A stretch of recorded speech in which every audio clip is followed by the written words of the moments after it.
Welcome everyone to our 25th Survive and Thrive webinar, which we've been running alongside Gatwick Diamond Business.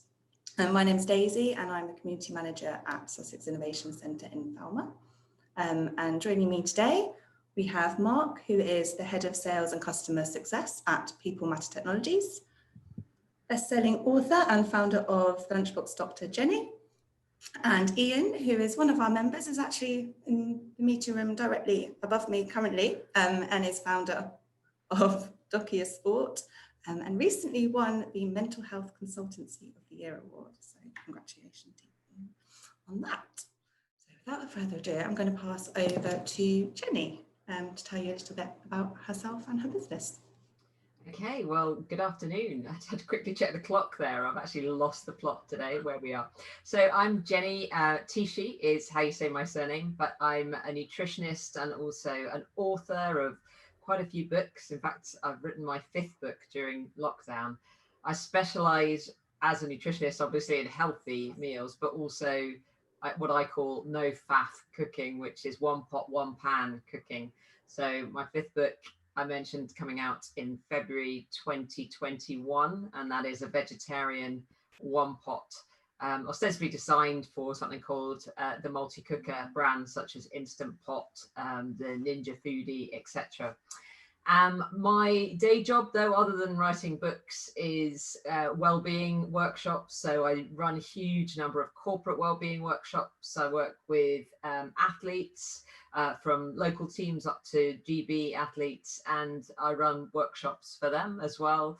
Of course, those workshops have become webinars of late, but the joy of that is that I can incorporate cooking into my webinars because I'm running everything from my kitchen. So that's me pretty much in a nutshell in terms of an introduction, but I'm sure, Daisy, I'll be talking later about the subject that we're covering today. Yeah.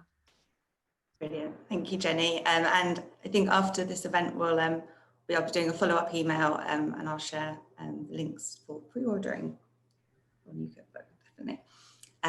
Now, if I could pass over to Mark to introduce. Good afternoon, everybody.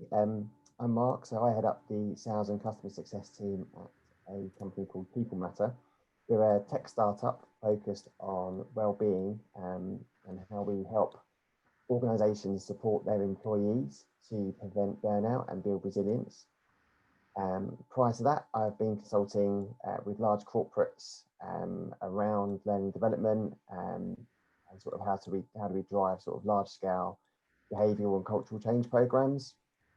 Before this, I had my own tech company, and kind of the sort of reason, and I'm so passionate about this subject of well-being and building resilience, is that I actually hit sort of burnout and then went through a sort of quite a period of depression myself. So I feel sort of really privileged to be able to sort of talk about my story and kind of how I've come through it, but also to be able to supporting sort of many others through our technology and sort of, you know, make a difference during what's just a difficult time now, but you know, it's something that's really important, not just because of COVID, but moving forwards too. Definitely, thank you, Mark. And last but not least, Ian. Thanks, Daisy. Good afternoon, everybody. DOCIAsport, DOCIA, duty of care in action. For the classic scholars amongst you, you'll recognise that DOCIA also means good reputation. The latter part of my career I have spent in sport. I used to run effectively the union for 1,500 Olympic and Paralympic athletes, anything from archers to wheelchair basketball players. Consequence of that work was I helped Baroness Tanni Gray-Thompson write a review of duty of care in sport, which was the formative ideas for DOCIA. After 2016, you may remember there were lots of investigations into the culture of many high-performance sports, and I was involved in most of those, and it cost me my mental health too. 5 years of vicarious trauma was what was described to me by my psychotherapist. I had a point in a conversation where I suddenly thought, well, I've done what I can for athletes. Who's looking after the people, looking after the people? And that was my starting point to set up DOCIAsport 3 years ago. And I've majored on all aspects of duty of care, but particularly mental health of anybody in the sports sector. Mental health first aid instructor, blah, blah, blah. And as Daisy kindly said, thanks to my prompt earlier, I won the Mental Health Consultancy of the Year award for This Can Happen events online 2 weeks ago. C'est moi. Thank you, Ian. So I think anyone who joined, who tuned in a bit before one will have heard us moaning about the weather and the fact that at the weekend the clocks are going to be going back. So we're facing kind of, the winter is here, we're going to be facing shorter, darker days, unfortunately. And for many people around the country, some people are already in a kind of stricter lockdown than we currently are. So it's kind of we're in a very different position that we were 6 months ago facing lockdown, and obviously all that entailed. It's kind of, I think it's going to be tougher over the winter months. So I wanted to ask all of the panel actually what they kind of have learned over the past 6 months, and what they will kind of then use those lessons going forward into this kind of winter lockdown. So maybe to you, Mark, first. Yeah, no problem. So I think some of the bigger lessons that I've learned around sort of working from home and the kind of difficulties that develops. I mean, fortunately, unfortunately, whichever way you look at it, I don't have children at the moment, so I haven't had that to contend with as well. But for me, it's just becoming quite disciplined with when is work time and when is not work time. You know, I certainly sort of through the summer got to the point where, because it was still light, you can kind of go, okay, it's still light, I'll still work. And then it was sort of 7, 8, 9 o'clock at night. And that was getting into quite a bad habit. So I had to be quite disciplined with myself to kind of pull myself back and go, right, actually, you know what, sort of 8:30 till sort of 6 is my working time. And I need to take regular breaks in between that as well, because I found that you get into a project and you kind of, the grey matter starts working, and all of a sudden 3 or 4 hours have disappeared, and you realise you've not actually got up from your desk, and you've been, you know, you look at your iPhone, it says that you've done 20 steps all day long. So I think it's really important that you sort of, as we move forward into the sort of the new lockdown or the new situation that a lot of us are facing, that we become quite disciplined with making sure we have sort of our own time as much as it's just, instead of just working as well. Definitely. And that kind of almost ties in with something I was thinking about, kind of like the 20 steps a day and being able to give yourself time to go out and have a break and exercise and step away. That kind of ties in with something that you story you told this morning, Ian. Yeah, seamless, Daisy, if I may say so. Well done. I wrote down about 3 or 4 points, and I agree with what Mark has said.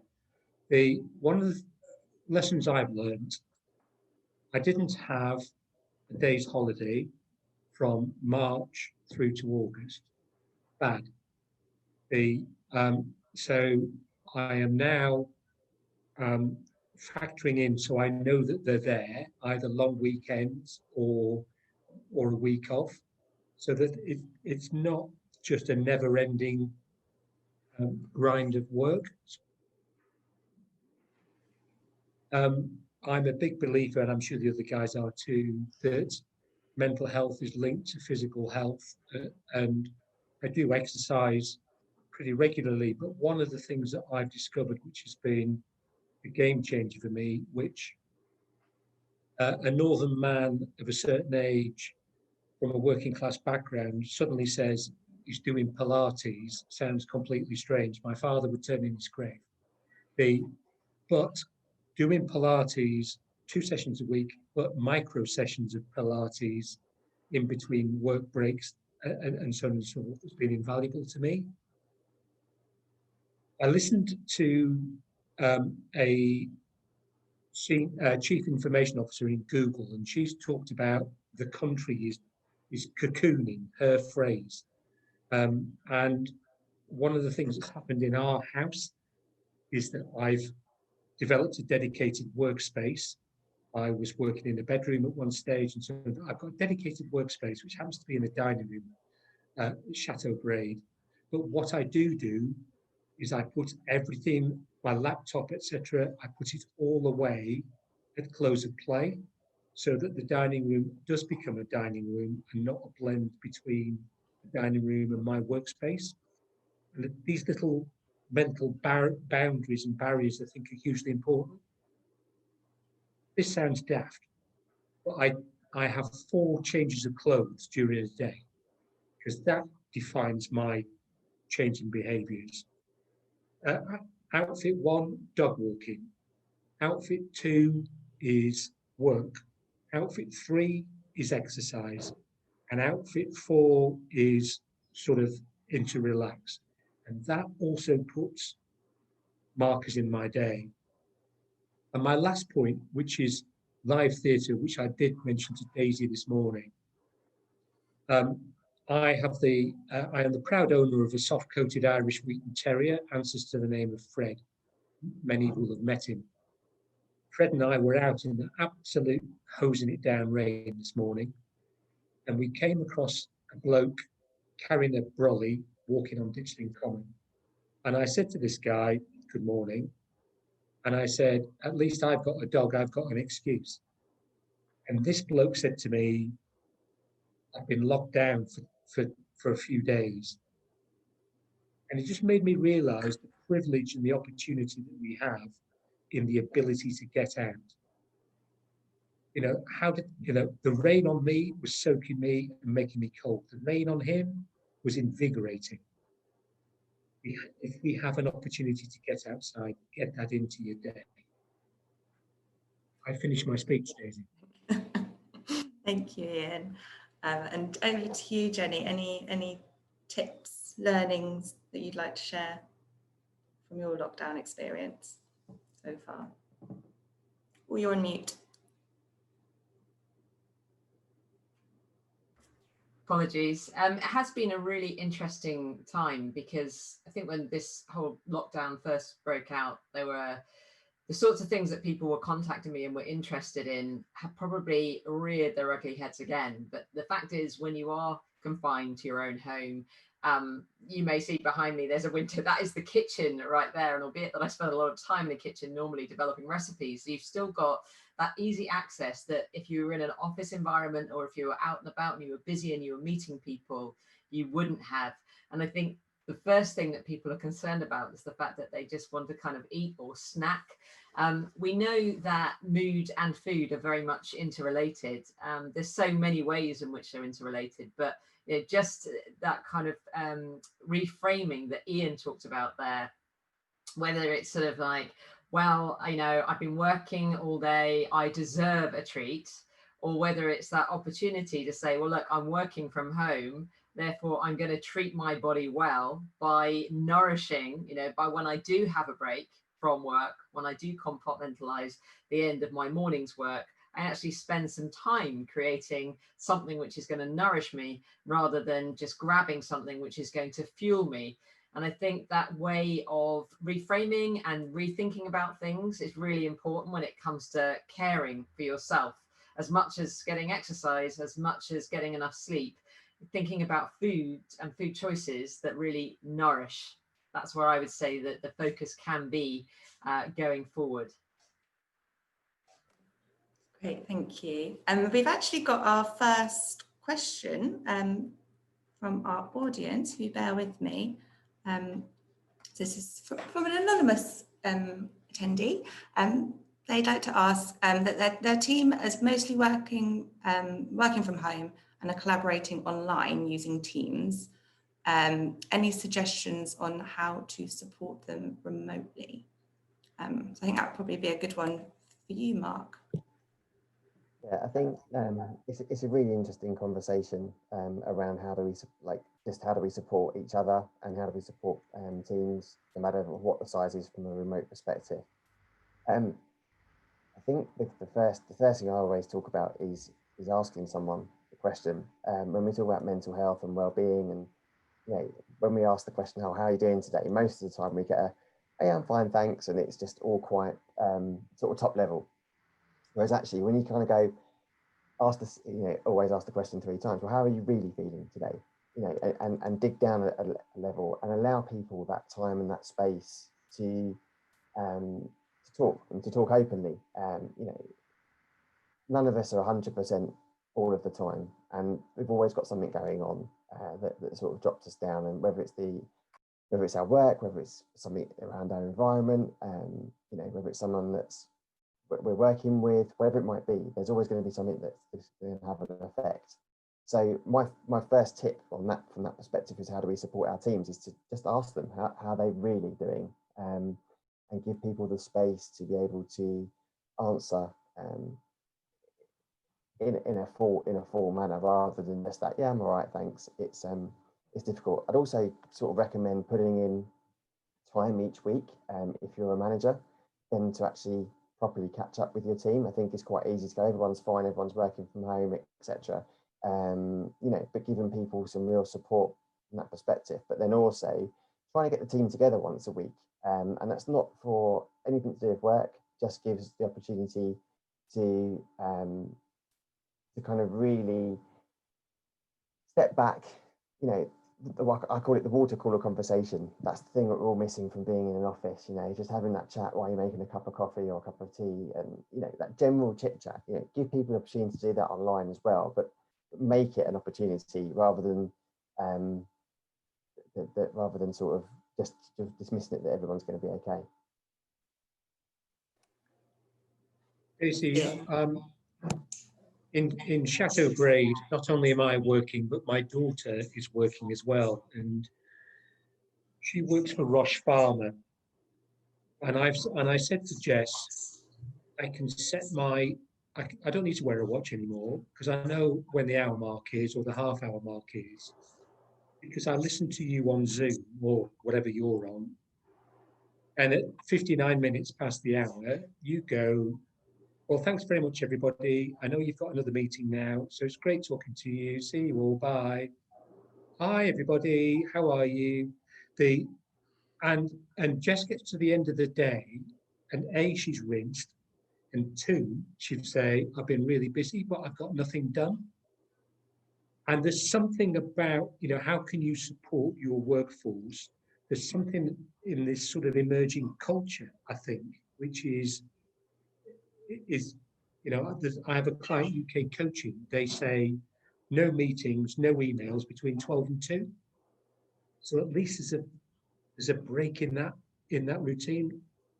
I think it's another one of those variations on the theme that Jenny I spoke to, about frameworks and boundaries in the day. Make sure they're there. And it's not what, you know, Mark's point's entirely valid about the social side of it as well, and giving time for that. But there's also, you know, just because you've been in meetings since 9 o'clock till 6 o'clock doesn't mean to say you've had an effective and a productive day. And secondly, the next day you might be even worse. I think definitely the assumption is that if you're working from home, you're constantly available, whereas usually there would be breaks between meetings because people would be sort of traveling to different places. It's like, well, you're there, so you're at your desk and you're ready to go straight into the next one. We've recently introduced at Sussex Innovations no meetings Fridays. I think that's starting from this week, so we'll see how that goes, and if that helps with the Zoom fatigue that I think many people have been feeling. I've got a comment here from Fiona. Hi, Fiona. So yes, Mark, that you're right, and for everyone to check out the work of Paul Hayward. Oh, brilliant, and a podcast that Fiona has shared there as well. Okay, that's great. Thanks, Fiona. So we talked, when we sort of had a catch up prior to this, and you've obviously already touched upon it, Jenny, we're talking about mood and food, and particularly kind of gut health and how that can affect mental health. So I was wondering if you could sort of talk to us just about that, because that's something I know nothing about. I'd be really interested to find out more. And you're not alone, and it's not not an area of health that is particularly well known. I have written a book called Gut Health and Probiotics, but the research that I did for that, I will say I didn't do while studying for my qualification. That's how new this area of study is. And looking at the research that I had to do and looking at the studies that I refer to in writing that book, you know, it's quite a lot of it's been done in the last sort of 20 years or so. So it's kind of no wonder that most people don't know about the connection, particularly the connection between the gut and the brain. It may come in one of the statistics that is used frequently, and therefore you may have heard of, is that 95% of our serotonin is generated in the gut. So, you know, serotonin being our happy hormone, and of course serotonin is the precursor to melatonin, which is our sleep hormone. And that fact alone suggests that if your gut is not working at 100% efficiency, then your mood will be affected, and certainly your sleep will be affected. And just knowing that means that it might well serve you well to focus a lot more on the health of your gut. So what are we talking about when we're talking about the gut? Essentially, we're talking about any part of your digestive system from the moment, even the moment you start to interact with food. So it's one other reason why it's beneficial to actually cook from scratch, is that you start to interact with the food from the moment you start chopping, preparing, or even perhaps now that we are that close to our kitchen, start thinking about the food, which I know probably happens sooner than it might have done otherwise. But that interaction, that first interaction right through to digestion, and then obviously when we eliminate things, that is the whole digestive system. And we have so many bacteria, you know, even from the mouth down. So when we think about oral health, that's really important, but all the way through the digestive tract, right through to the very end, we really need to think about optimizing those gut bacteria. Because again, if we go back to looking at those studies that suggest that if you have an imbalance of bacteria, if you have too many of the wrong kinds of bacteria, or if you don't have enough of the right kind, which compromises your immunity. And I think in the future there will be fascinating studies coming out about the connection between those that suffered most with coronavirus symptoms and gut health. But let's park that one. That's just me saying that. I think that will happen, and we'll find that out in the future. Our bigger concern right now is finding, you know, solutions to the problem rather than necessarily working out what that was that preempted.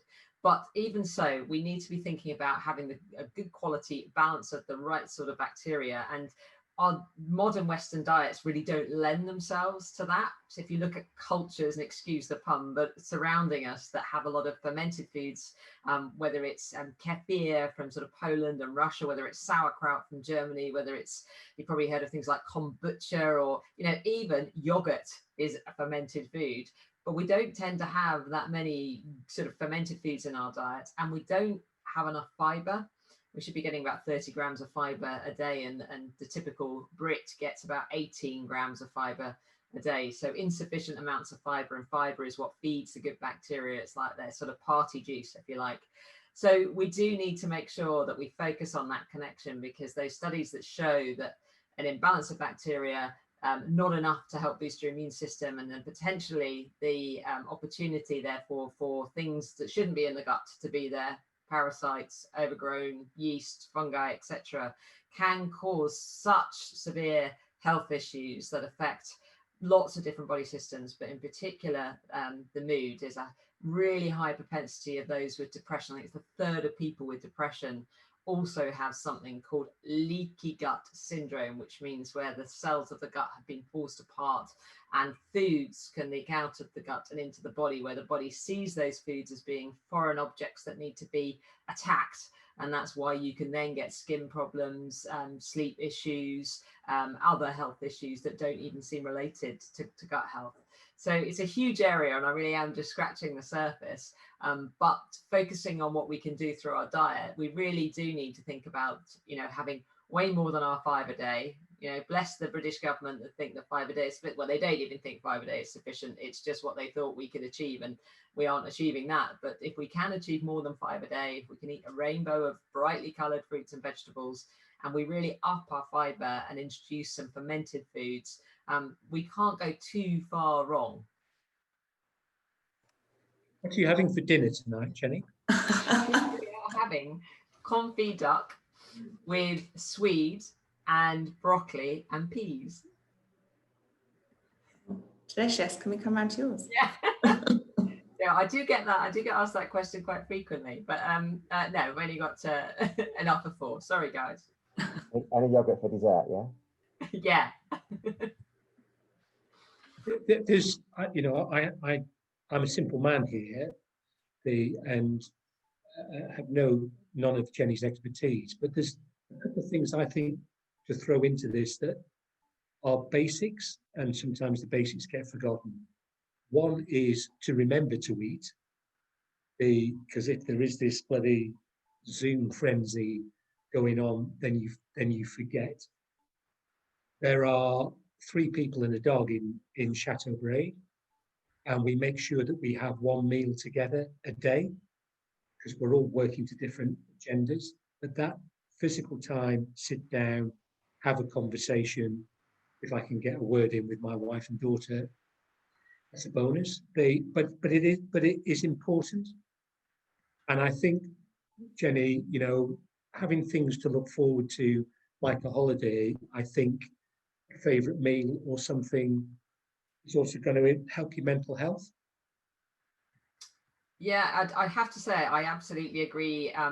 There are lots of studies that show that families that eat together tend to end up doing better at all sorts of things. Children get better grades in their exams, so they're less likely to end up with addiction problems, etc., etc. I mean, really quite far-reaching, and unexpected results of eating together. And I totally agree with you, and especially in the current situation, the one thing we can do is sit down and eat together, or, you know, as I said, really connecting with the food. So actually spending the time preparing. You know, I am the 1 pot, 1 pan queen, because it really is, for me, it is a hassle spending that much time. I've got 2 teenagers, and quite frankly, at the moment, they do need my support.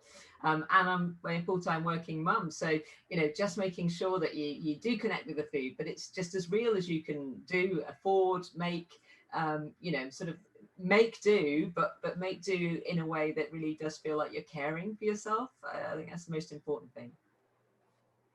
It's really interesting as well, like what you're saying, Jenny, with the relationship between mood and food. It's, you know, having been through depression myself, and, you know, didn't sort of monitor what I was eating and drinking. You know, personally, I cut out alcohol, got lot more physical exercise, and, you know, just completely changed my diet. And, you know, eating your sort of, it was 5 a day, but, you know, it's kind of that rainbow of food, cooking for yourself again, etc., rather than just relying on the freezer food all the time. It made such a difference. Not quickly, over a period of time, it does impact a huge amount. That's right. We are talking about a sort of a slow and steady pace, but and particularly if you are going through an episode where things are really quite bad.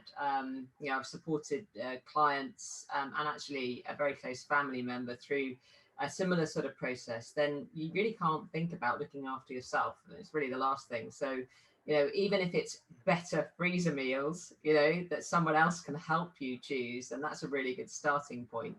But actually the process of spending some time in a kitchen preparing food can be part of recovery as well, which I've discovered working with clients in my clinic. So yeah, that's really important. Just thinking, you say they're sort of cutting out alcohol and making changes to diet. Obviously, if you're feeling anxious or stressed, I guess a lot of people's kind of coping mechanisms might be things like drinking, smoking, things like that. How do you recommend that people kind of kick those bad habits? So it's really interestingly, when people end up using alcohol, sugar, nicotine even, as a crutch, essentially they're sort of making up for chemicals that their body isn't able to produce that would normally help them relax, keep calm, sleep well, etc. These neurochemicals, we call them.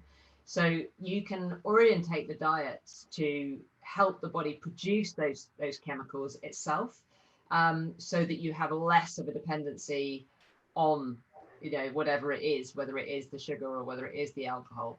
There's also an element of that, which is the element which has become, these things have become habit. So it's not so much your reliance on the substance or you know, the sugar or the alcohol, etc. It's more that your body in this situation associates that with having this, that, or the other. And that's where, you know, nutrition is very much part of a whole solution. And yes, you've got to get enough exercise, but you may also need help on the psychological side of things as well to break that habit. It depends on how far it's got. If it's something that you think is manageable, you know, I always use the phrase control the controllables. If it is something that you can control, if it is something that you can get back on top of, and you know it is something that, you know, having that 2 or 3 glasses of alcohol is affecting your sleep, having those 4 cups of coffee is affecting your anxiety, then I would say just pare back a little bit. One less each night for 3 nights, 4 nights, 5 nights, and then one less again. You know, but if that's what you want to do and you can address it and it's in your control, great.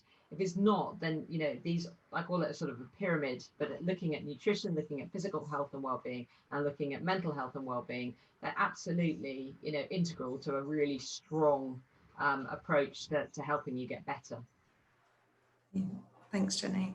And we've got another question here. This is from Jane. Hi, Jane. I use food as a comfort or reward. What can I do to replace that? She does exercise regularly, so that's good. Well done, Jenny. There's often a really strong reason for that connection where we think of food or alcohol, you know, as a reward for whatever, whether it's we've worked really, really hard and then we deserve having this at the end of a day, or we've got a great result at work and then, oh, let's go and celebrate with some cake or a glass of red wine or whatever it is. There's often a reason for that, and trying to work out what the reason that you connect that with is important in trying to address you know, that connection.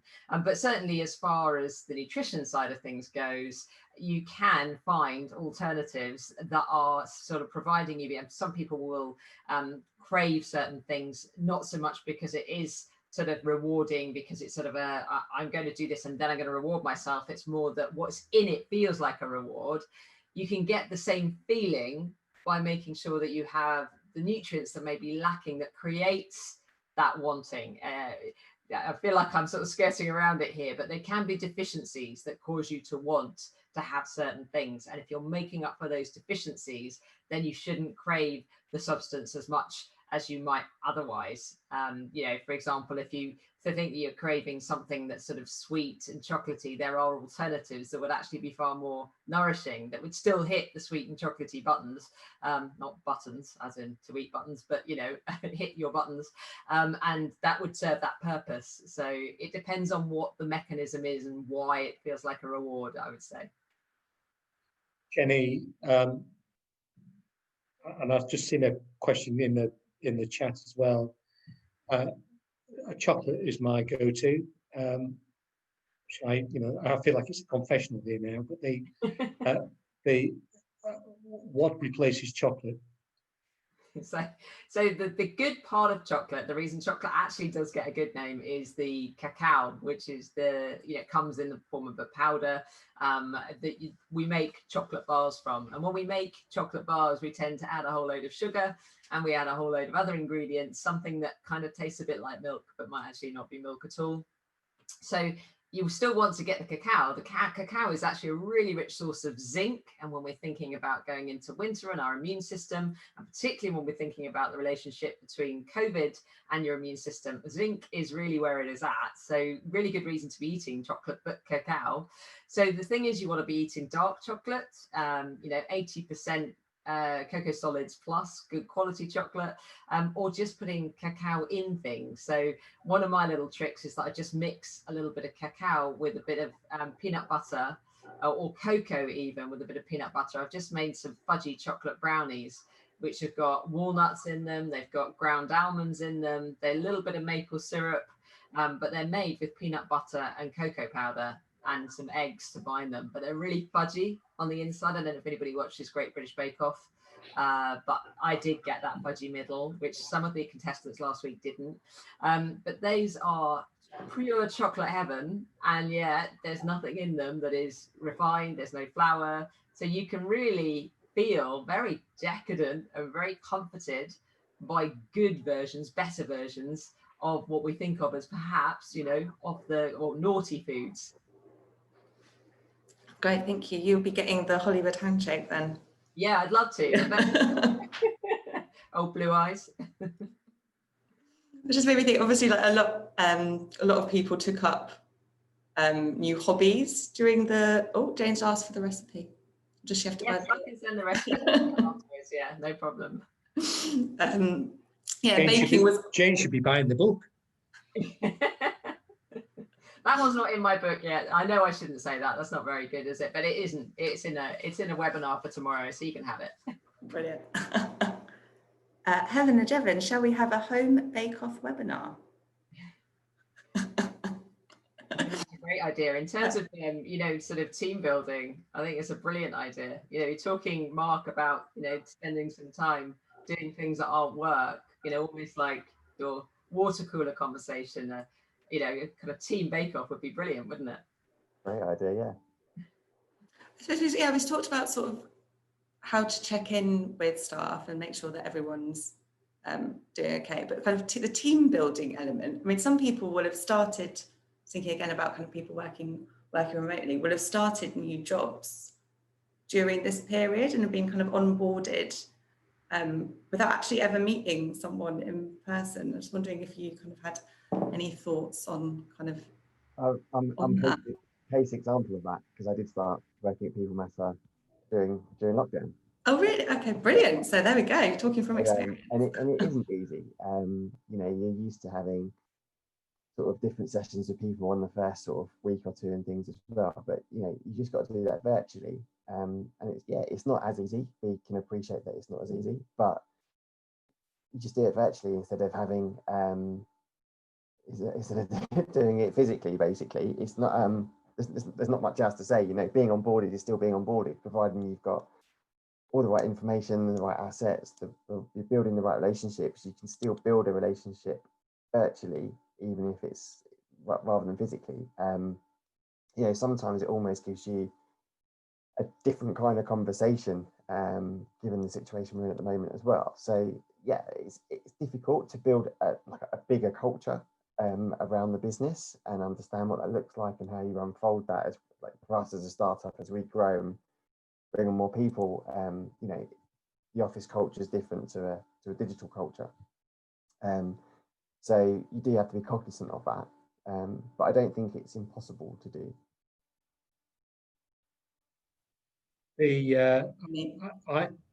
I've had two instances with this. I'm a trustee of a charity called Sports Aid that Jenny knows and works with, which is how she's come to join us today. And they've had in the exec team a new member of staff, and I made it a point. It's always difficult if you were a board, if you're on the board and the exec. It's always difficult to break that barrier anyway. And so I made a point of having an online coffee with this guy, and for him it is what it is, and it's far better than nothing. I mean, it's far better than nothing, and it does put down a foundation from which you start to build a relationship. And proof of that is that I do some work with a company in Hull called Wellbeing, and we have a weekly meeting. And this guy Jamie has been on this weekly meeting since March, February, even before the lockdown. And I went to Hull, and we all broke bread, because there's nothing wrong with breaking bread. There was only 5 of us. And at the end of the evening, Jamie said to me, "It's great to meet you at last." And I found it really weird. I'm thinking, what the hell are you talking about, mate?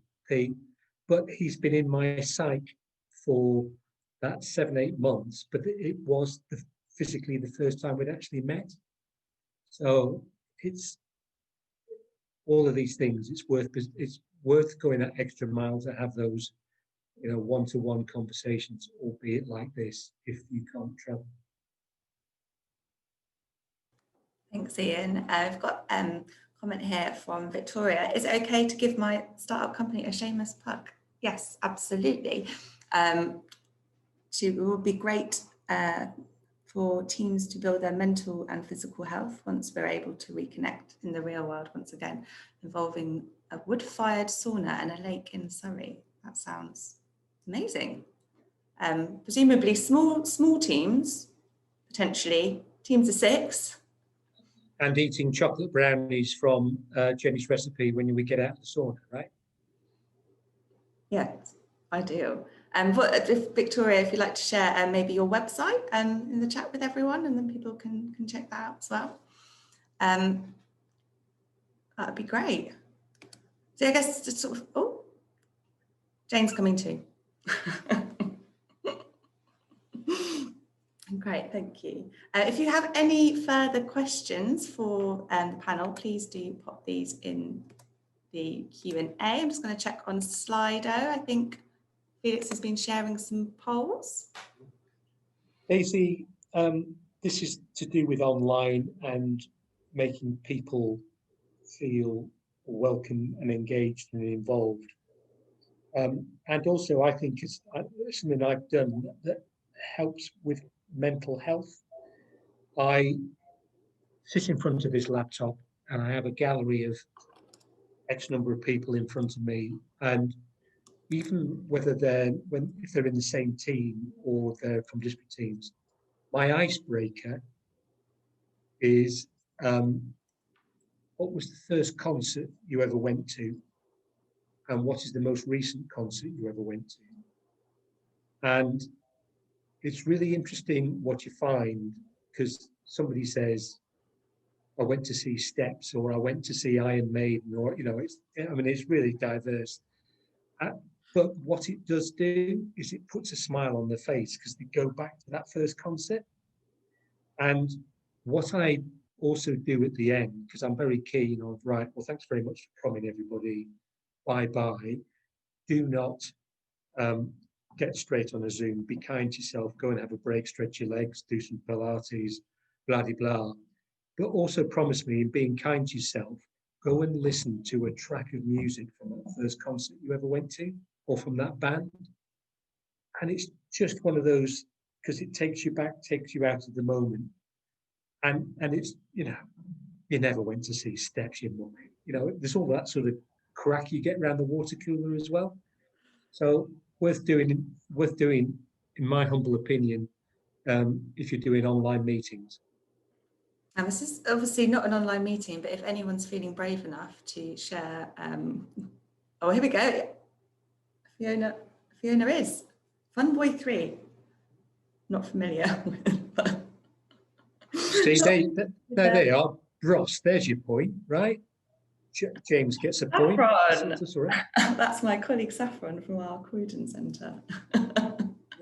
Mine, being a man of a certain age, was Dr. Feelgood, a blues band from Canby Island, but very, very good. Jenny, your first concert?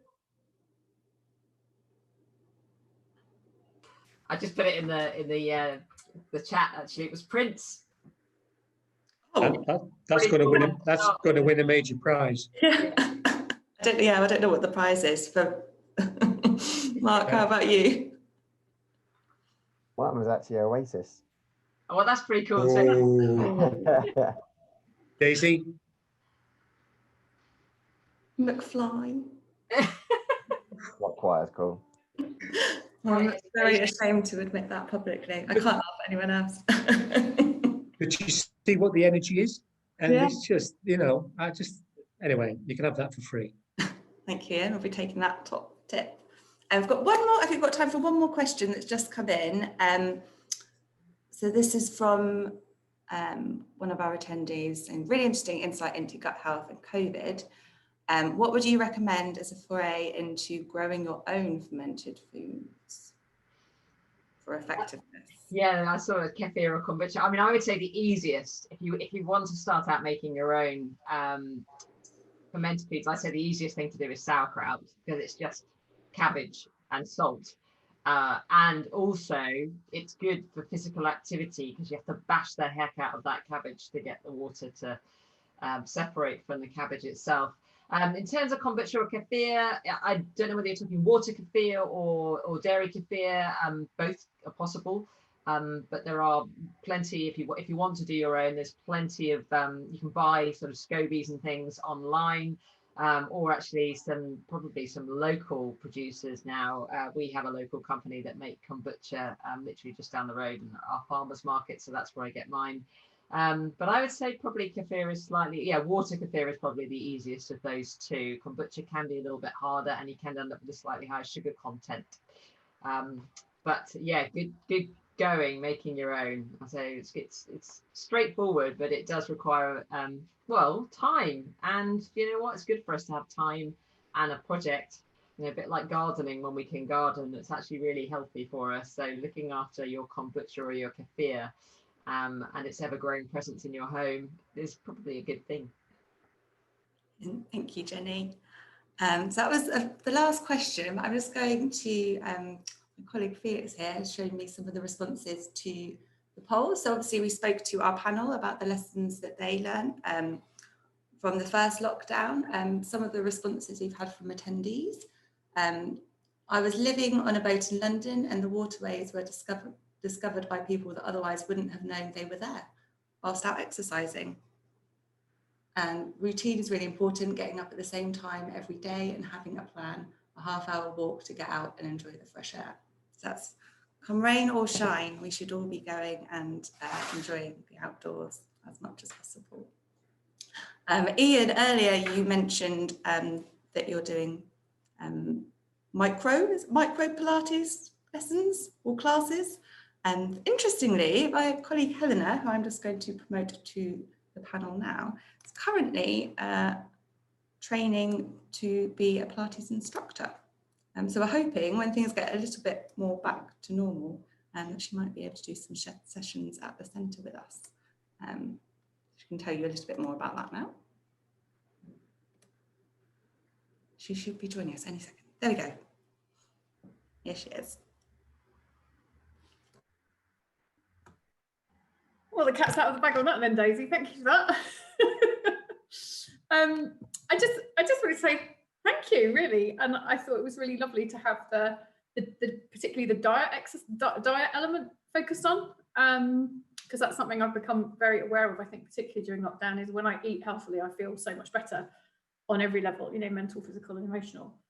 And also breathing has been my big discovery during lockdown and during COVID, and the importance of deep lateral thoracic breathing has been my major takeaway from my Pilates foray. But anyway, just to say a massive thank you, because there was so much amazing content, and we're so lucky in and around the centre to have, you know, people like you guys who have got a wealth of knowledge that can support our members on all these levels. So just jumping on to say thank you, and thank you as always to Daisy and Felix, who's behind the scenes there somewhere, for organising everything.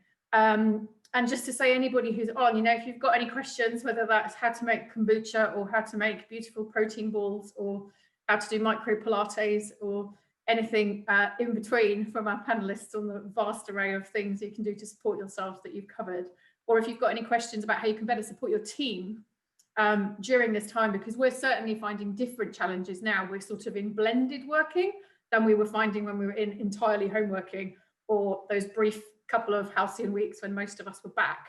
And that's a whole new set of challenges, you know, and we're all just a little bit more fatigued this time around, because when we first went into this whole thing, it was a little bit of blitz spirit. We can get through this for, you know, 3 or 4 months, but, you know, we've done it for a while now, so it's a little bit more wearing. So if we can help you with anything, if any of the other panelists can help you with anything, if any of your peers who've been on the chat can help you with anything, you know, there's all of that brilliant connection that we have, and that community we're really lucky to be part of, that can support you. So are we going to drop a link for anybody who wants to get in touch with us, Daisy, in terms of, is Felix about to do that? I'm sensing Felix is dropping Felix links. fastest finger first behind the scenes. Yeah, just thank you very much, and keep on talking to people and keep on talking to each other and keep on having those fun moments, you know, whether it's doing a virtual bake-off, which I am semi-serious about, or whether it's asking people what their first concert was, or something that is a, you know, a good NLP anchor back into, you know, a really fun time when we could all go to concerts. It's really, really important.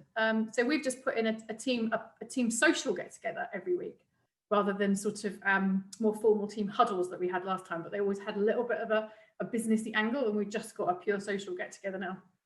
So, and we've also seen when we do things like quizzes and stuff, the amount of engagement that we get. So all of those more fun things that are not really anything to do with work are so important.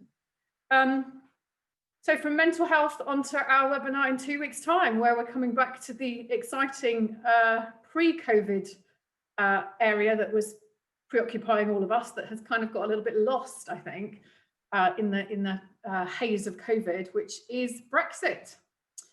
So yeah, join us in 2 weeks' time. I'll let Daisy talk about it a little bit more, but from mental health and wellbeing to Brexit next week, and a little bit of a refocus in whatever's happening with COVID, Brexit is coming. So we want to make sure that everybody's supported on that side of things when maybe COVID has been their major preoccupation for the last few months. So I don't know if Daisy, you want to talk a little bit more about that? Just to say, yes, that we'll be back. Yeah, it'll be in a fortnight's time, same time, same place, and we'll be bringing together.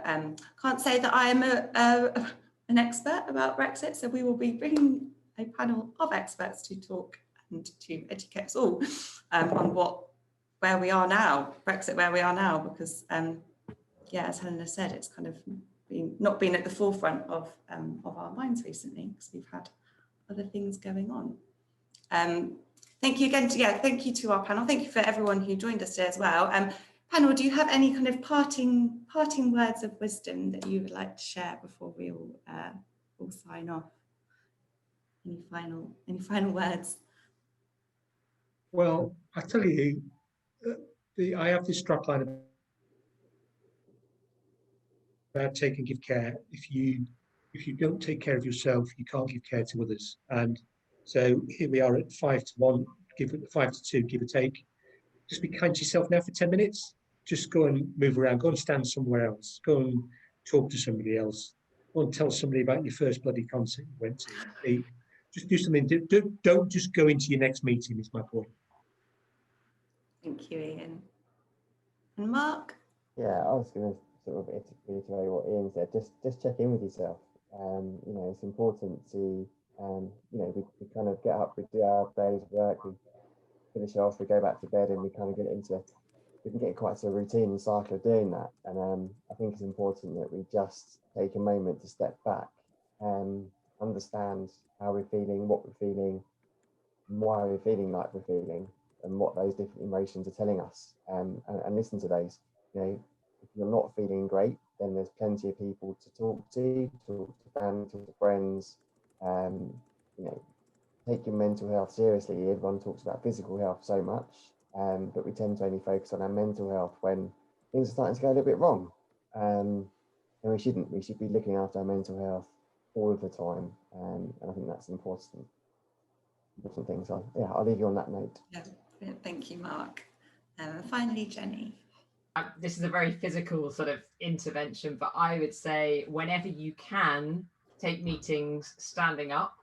We sit for way too long. The human body wasn't designed for this. And when we sit, everything gets compressed. Your whole digestive tract gets compressed, and that doesn't help either. So as much as we can, take phone calls. I know we all know what a phone is, except my children wouldn't know what this was because that's never been a phone to them.